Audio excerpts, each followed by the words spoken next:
नमस्कार प्रिय विद्यार्थियों, आज एक बार फिर आपका नेहा हिंदी क्लासेज में स्वागत है। तो बच्चों, आज हम हिंदी की पाठ्य पुस्तक शिखर में मेरा नया बचपन नामक कविता पढ़ेंगे और इसकी कवित्री है सुभद्रा कुमारी चौहान। इसमें कवित्री ने बताया है कि बचपन मस्ती और अठखेलियों से भरा होता है, चाहे युवा हो या वृद्ध। सभी के जीवन की सबसे मधुर स्मृतियाँ बचपन से ही जुड़ी होती है। उन स्मृतियों में खोकर बड़े से बड़े भी एक बार फिर बच्चा बनने को ललचा जाते हैं।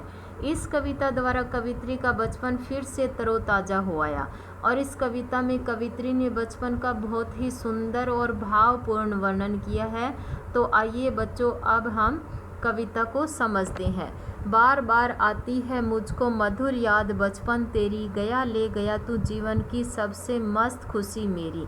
इन पंक्तियों में कवित्री कहती है कि हे बचपन, तेरी मधुर यादें मुझे बार बार आती है और तू मेरे जीवन की सबसे मस्त खुशी ले गया है। चिंता रहित खेलना, खाना व फिरना, निर्भय स्वच्छंद। निर्भय का मीनिंग होता है निडर और स्वच्छंद का मीनिंग होता है स्वतंत्र। कैसे भूला जा सकता है बचपन का अतुलित आनंद। अतुलित होता है बेहिसाब और आनंद का मीनिंग होता है खुशी। इन पंक्तियों में कवित्री कहती है कि बचपन में बिना चिंता के खेलना, कूदना, खाना पीना और बिना डर के यहाँ वहाँ घूमना, बचपन के इस आनंद को कैसे भूला जा सकता है। ऊंच नीच का ज्ञान नहीं था, छुआछूत किसने जानी।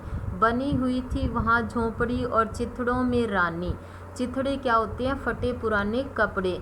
इन पंक्तियों में कवित्री कहती है कि बचपन में ऊंच नीच का कोई ज्ञान नहीं था और छुआछूत को भी नहीं जानते थे। और बचपन में कवित्री झोंपड़ी में चिथड़ों से या फटे पुराने कपड़ों से बनी हुई गुड़िया रानी से खेलती थी। किए दूध के कुल्ले मैंने चूस, अंगूठा सुधा पिया। सुधा का मीनिंग होता है अमृत। किलकारी किलोल मचाकर सूना घर आबाद किया। किलोल होता है शोर मचाना, आबाद करना, खुशहाल करना।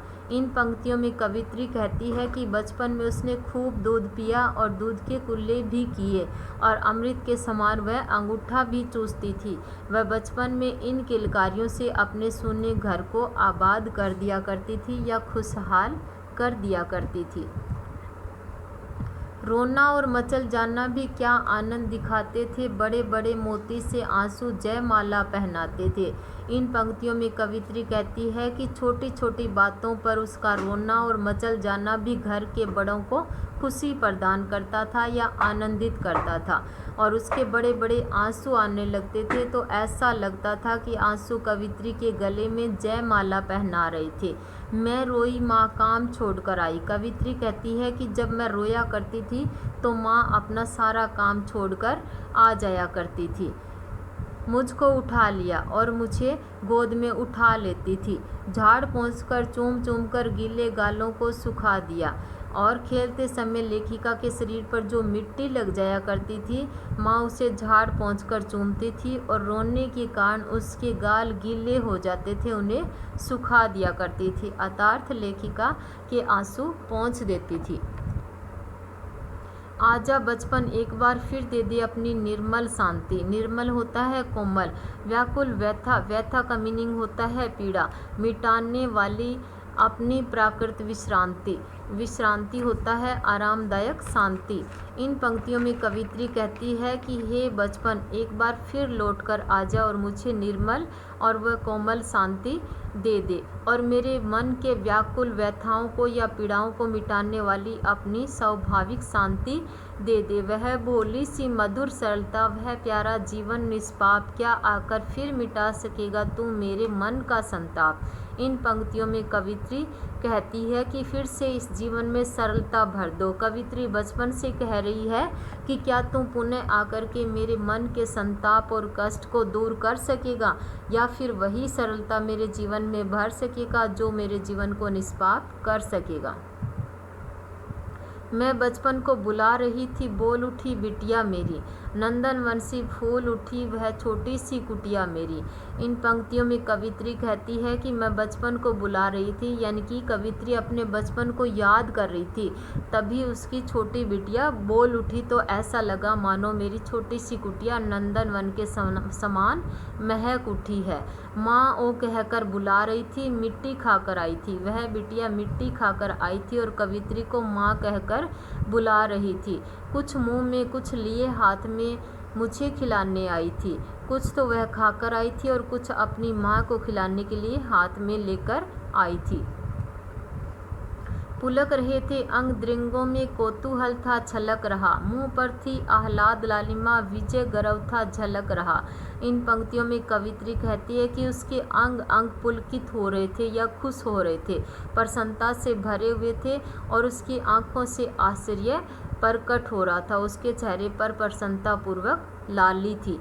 मैंने पूछा यह क्या लाई, और कवित्री कहती है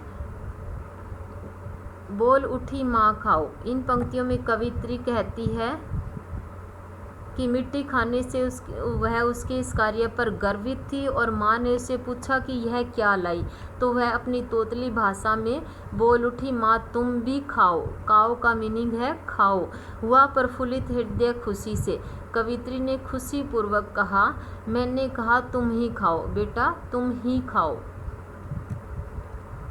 पाया मैंने बचपन फिर से बेटी बन आया, उसकी मंजुल मूर्ति को देखकर मुझ में नव जीवन आया। मंजुल मूर्ति का मीनिंग होता है मन को मुग्ध या आनंदित कर देने वाला चेहरा। इन पंक्तियों में कवित्री कहती है कि जैसे बेटी के रूप में बचपन फिर से लौट कर आया और उसकी यह भोली भाली मूर्ति देख करके मुझे पुनः बचपन की अनुभूति होने लगती है। मैं भी उसके साथ खेलती खाती हूँ, तुतलाती हूँ, मिलकर उसके साथ स्वयं मैं भी बच्ची बन जाती हूँ।